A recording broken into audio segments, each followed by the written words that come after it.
ধরে আপনারা এই রাস্তাটি ভাঙা ছিল? 6-7 বছর ধরে হয়েছে এটা। 6-7 বছর। হ্যাঁ।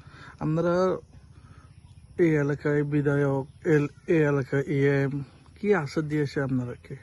আমরা দিছিল ইলেকশনে না কি বলে আমরা এটা আশ্বাস দেই, আমরা যদি ইলেকশনে যদি কিটা জানি কইবে ইলেকশনে যদি আমরা জয় হয়ে যায় এটার পরে আমরা এই সাইডে এই রাস্তাটা ঠিক করে দিমু। পরে আমরা দেখুম তোমরা রে দুঃখ কষ্ট দুর্দশাটারে দূর করব, এই কথা কয় আর কি তারা। আমরা রে আশ্বাস বিশ্বাস দেই আর কি। আশা দিয়ে গেছে, তারপরে কাজ কোনো হয়নি? এখনো কিছু কাজ হয়েছে না। আপনারা আসা যাওয়া স্কুল কলেজ অফিস কাজে এখানে তো গাড়ি দিয়ে তো আসা যাওয়া করতে পারিনি, অনেক ভুক্তভোগী। ভালোভাবে গাড়ি ঘোড়া চালাতে যাবে না। পোলা পানি তো স্কুলে পাঠাতে হয়, আমরা সকালের দিকে আবার আনতে হয় বিকালের দিকে।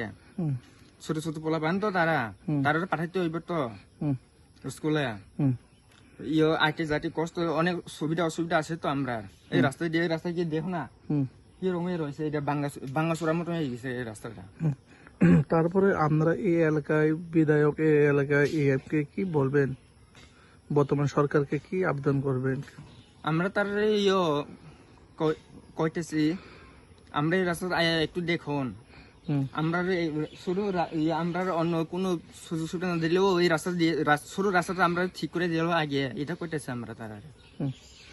আপনারা ফোনের মাধ্যমে কইছেন এই রাস্তা ঠিক করো লাগে অভিযোগ করছেন? আমরা অনেকবার কইছি তারা কয় পরে আইতেছি কই তারা পরে দেখুন আরেকটু পরে আরেকটু অপেক্ষা করতেছে। আমরা এর লাগে অপেক্ষা করতেছি। আপনারা 7 বছর ধরে এভাবে রাস্তা ভাঙা দিয়ে আমরা চলতেছে আমরা। আপনার নাম? আমার নাম অজিত দেব। এই এলাকার নাম? দুগরাই বাড়ি না? এই রাস্তাটি কই যায়? এই রাস্তাটি বড়ঘাটাল টু হেজমারা টু খোয়াই না।